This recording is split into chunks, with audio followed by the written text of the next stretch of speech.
I'm here on the campus of Howard University where the Bison homecoming 2015, despite the weather holding off, they aren't able to get a W, falling to Norfolk State by the count of 15-12. Mark Gray, Lex Taylor haven't had the chance to call the football game, and if you're a Howard fan, you got to look at this one as one that certainly got away, and you really have nobody to blame but yourself because you had numerous opportunities in special teams, on defense to make plays, and offensively, you couldn't make enough to win this game. Yeah, I mean, for 3 quarters, it looked like Howard was going to come away with the victory, and they dominated. Like you said, on offense, they were able to score, which they haven't done most of the season.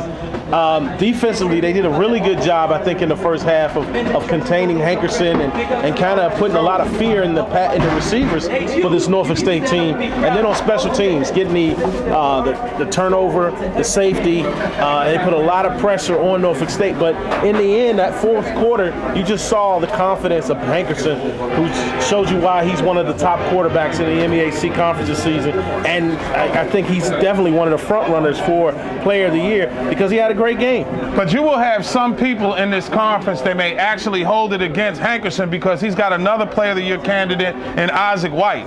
Isaac White was a grown man in this contest, almost 200-yard receiving. He came back from a vicious shot in the first half to score an 89-yard touchdown, and that was really where the momentum shifted, and I don't think that was a blow that the Bison were ever really able to recover from. Well, sometimes you kind of have to get over the fear, and he got over that dragon, the fear of the dragon, after that, like you said, that vicious hit in the first half. 9 catches, 145 yards and a touchdown. Those are huge numbers for a receiver, and you can see his swagger as the game kept going on. But that fourth down where he caught that pass across the middle and kept the chains going, that was the season for Howard right there.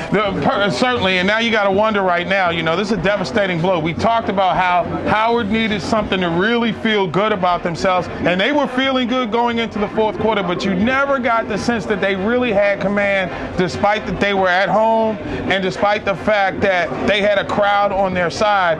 You just wonder if this team will ever be able to figure out how to make enough plays to win for the rest of the season. I think so. I still think there's a lot of season left. They're not going to win the MEAC conference this year, but the fact that they were able to produce some type of offense this week, Cunningham was able to he was a real confident quarterback today, made some huge plays down the stretch, and the defense. I mean, Craig Johnson, what can you say? Chisholm returning.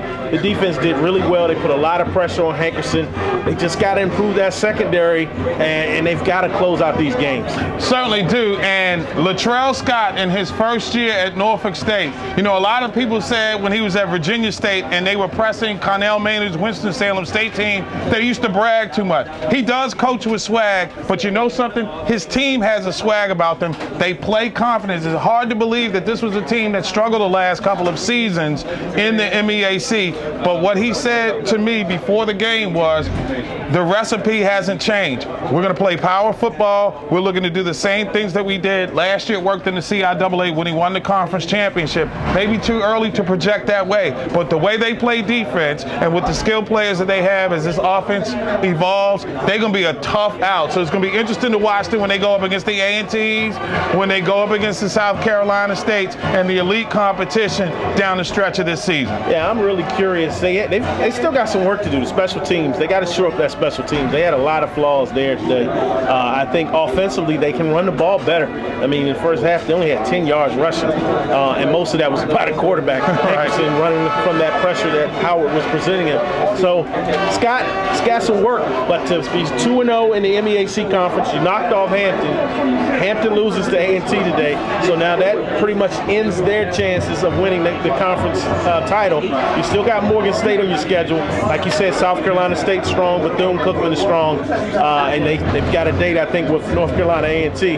So they're still in the mix, and that's a good thing if you're Latrell Scott. So 15-12 the count. Norfolk State ruins homecoming at Howard University, though not really, because we're going out to the yard, and we're going to find out that the best way to cure a disappointing loss is to hang out with the best of friends, as they like to call it around here. So from Howard University on homecoming 2015, it's the Spartans who shine with a 15-12 victory over Howard University. For Lex Taylor, I'm Mark Gray saying so long, and we'll see you down the road from an HBCU ballpark near you. Stand up!